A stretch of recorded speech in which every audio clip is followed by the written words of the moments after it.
নকল নাকি আসল কিভাবে চিনবেন অরিজিনাল আইভানেস জিও সিরিজের গিটার।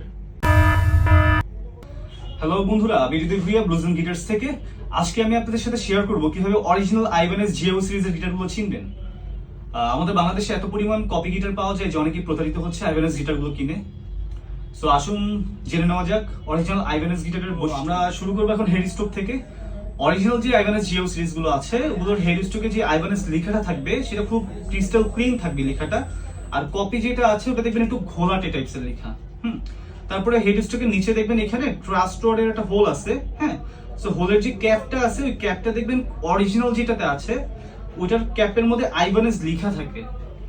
আর কপি যেটা দেখবেন সেটা হচ্ছে আপনার কোনো কিছু লেখা থাকবে না, ফিক্সড একটা ক্যাপ থাকবে। সো ওটা আবার আপনার হচ্ছে স্ক্রু দিয়ে খুলতে হবে, কিন্তু অরিজিনাল আইভানেসের হচ্ছে যে ক্যাপটা থাকে ওইটা আপনি স্লাইড করতে পারবেন, স্লাইড করে দেন হচ্ছে অ্যালাইনমেন্ট করতে পারবেন খুব ইজিলি, মানে আপনার স্ক্রু খুলতে হবে না।